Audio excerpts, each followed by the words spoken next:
Hello and welcome to Wolfman Gaming. This is my Layers of Fear 2 blind playthrough. And in the last episode we got to a section that I for some reason just couldn't get past.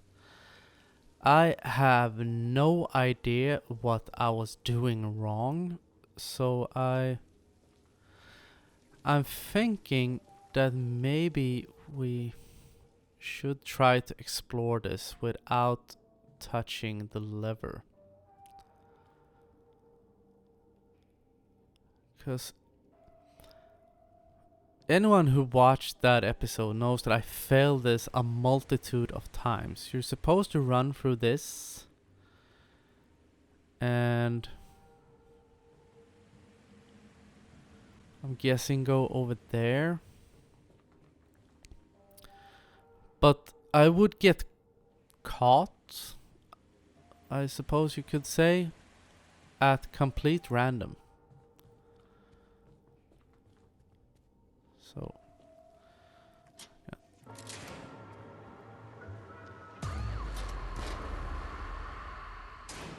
What am I doing wrong?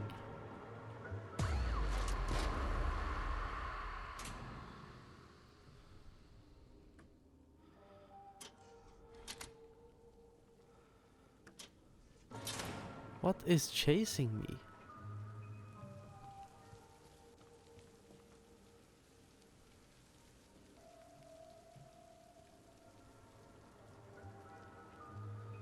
Is it the light? Oh, it's the lights. I am such an idiot.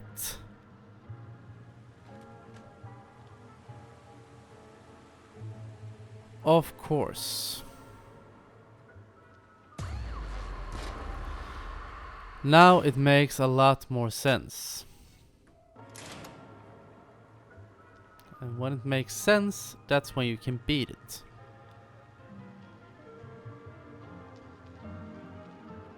And the problem was, I was so in the mindset that I was being chased by something. I didn't think it could be these spotlights.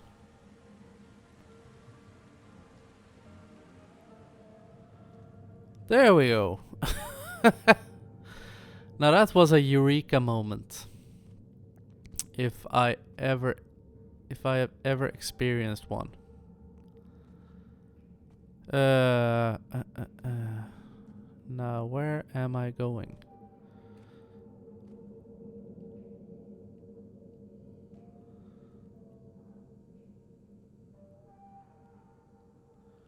Here, I guess.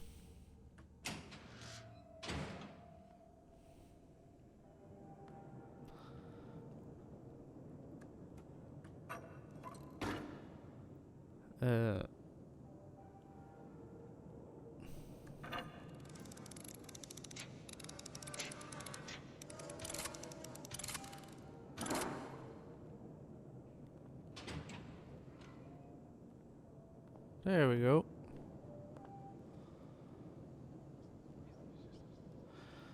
Oh.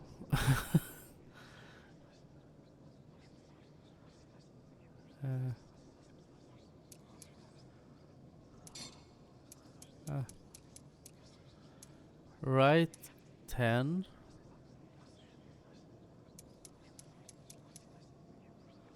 Left to 80.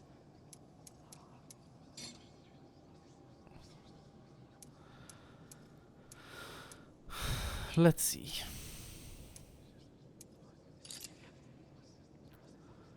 Ten right.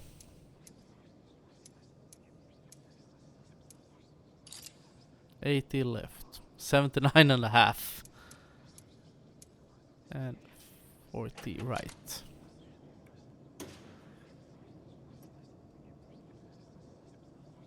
Oh, come on. Work with me. In the land we've seen behind shut eyes, the one of bright shores caressed by tide, where there's no pain, no fear, no fury, no lies. There we shall stand tall, our hearts full of pride. If your dreams are bold and by no man bound, if your soul is strong, unlike any other, able to build walls or tear to the ground, then yours is this world, my little brother.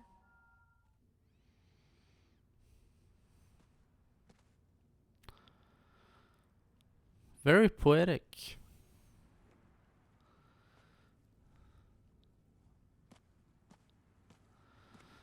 So,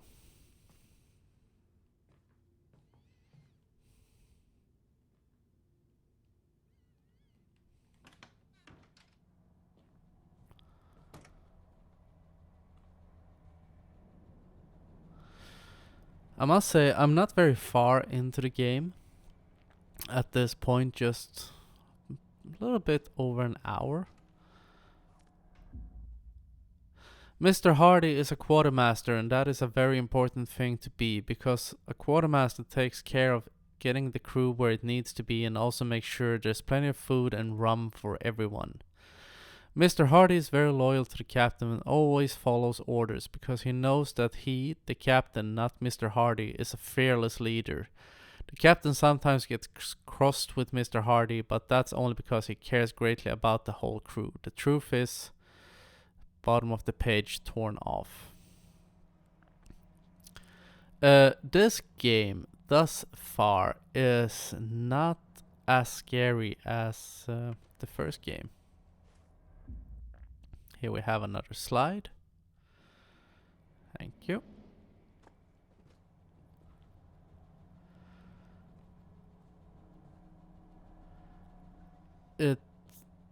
Thus far it's just been quite weird. And I was an idiot for not figuring out the puzzle with the spotlights. I don't know why I got it into my head that I had to run in like a panicky way.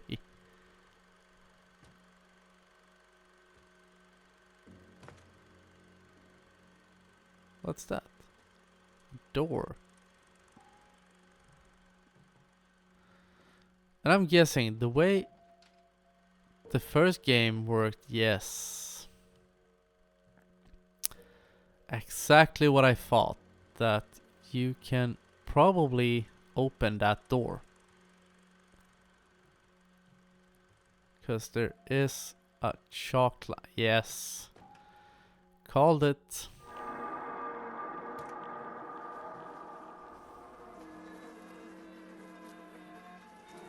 Charming. Beelzebub.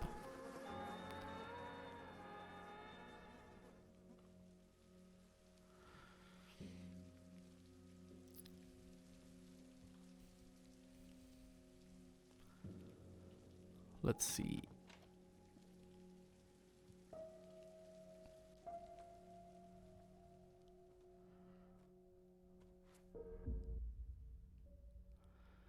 That is a really cool photograph. But something I never got around to. I don't know if it was in this episode or the previous one. But I said I took a theater class or a drama class after I finished high school. It was a 1-year class and this fellow is wise enough to play the fool. William Shakespeare, Twelfth Night. And in that play,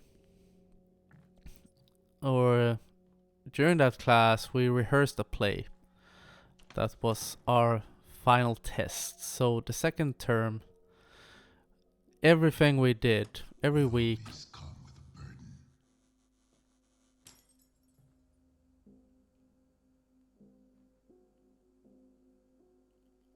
Okay.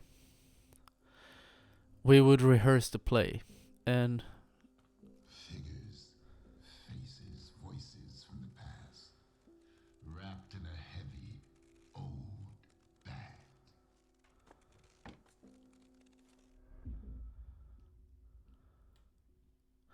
That looks like something out of The Shining.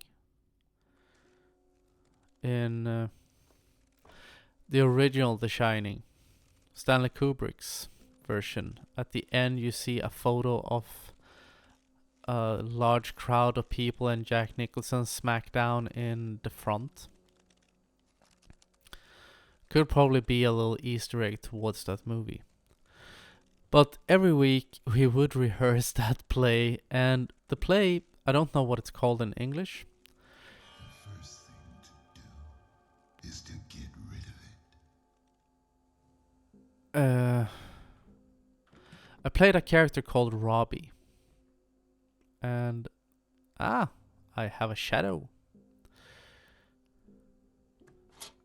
A little spark is all it takes to set the human soul on fire.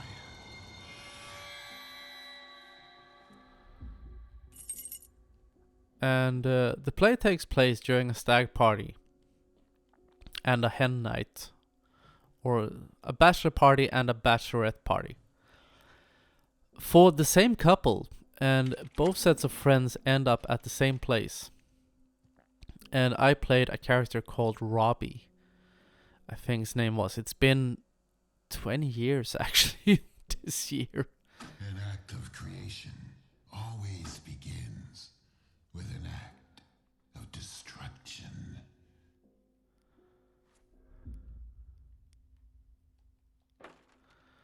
And me and one of the other guys in my class played a character called Eddie.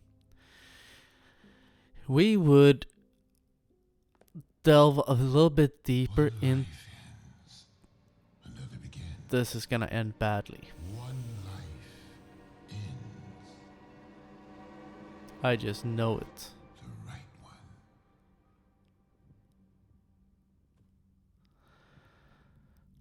We delved a little bit deeper into our characters, and in between rehearsals, we would actually like try to go into character and argue with each other.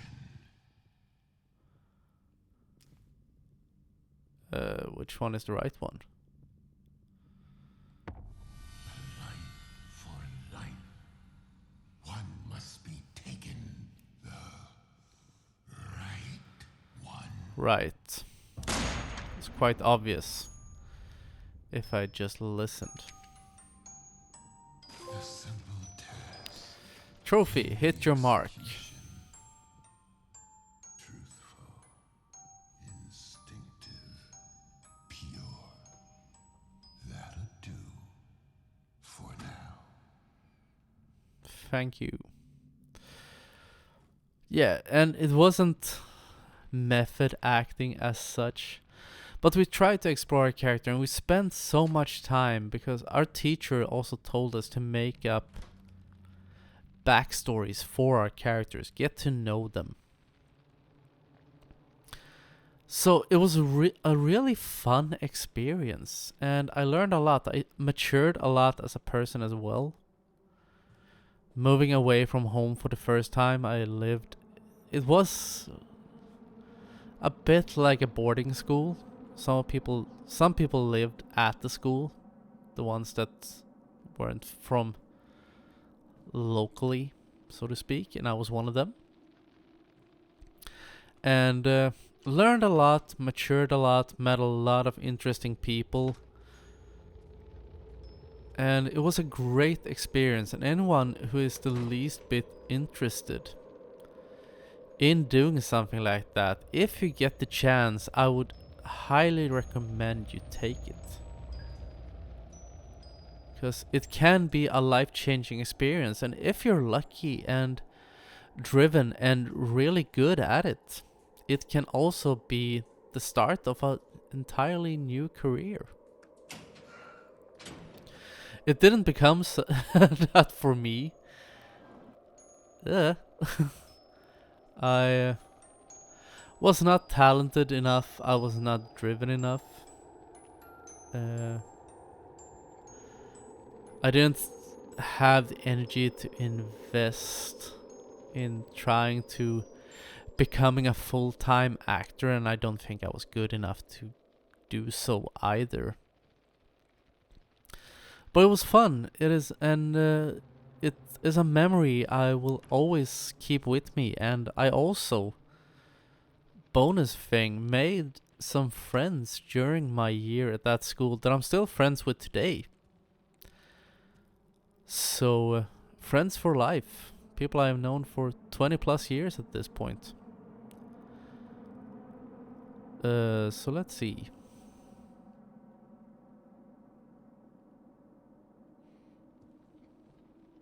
Ah, there we go.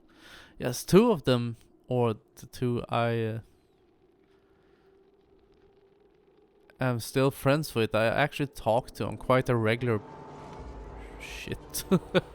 quite a regular basis.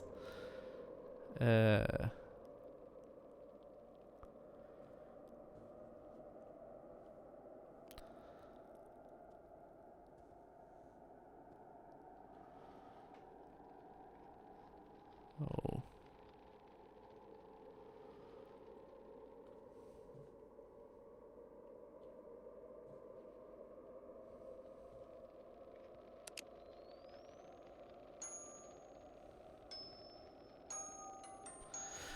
I have spent so much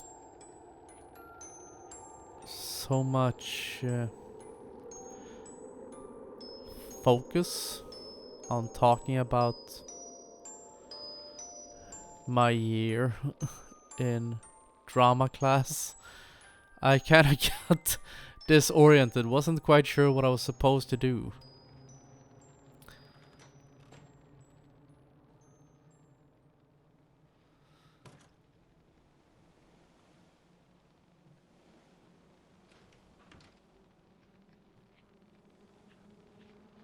Wow, this room is very light and very bright.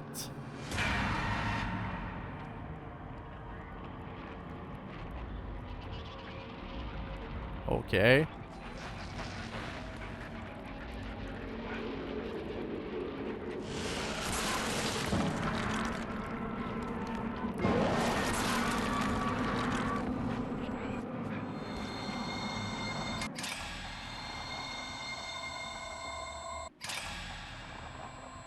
That's interesting, to say the least.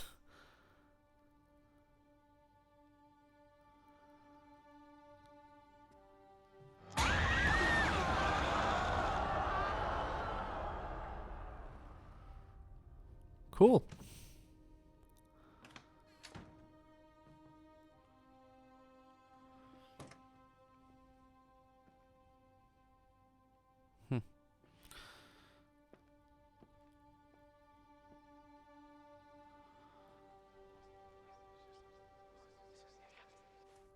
Look what I found, Mr. Hardy. This chart will lead us away from peril and into safe harbor. Okay. Not safe. So where am I right now? I have no idea.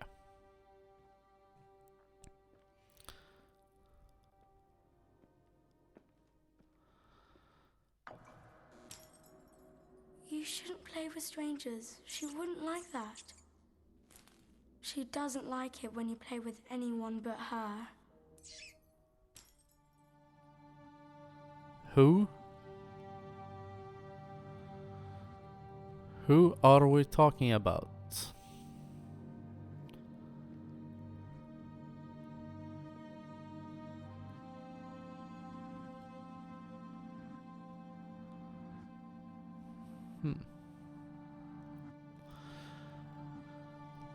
Well,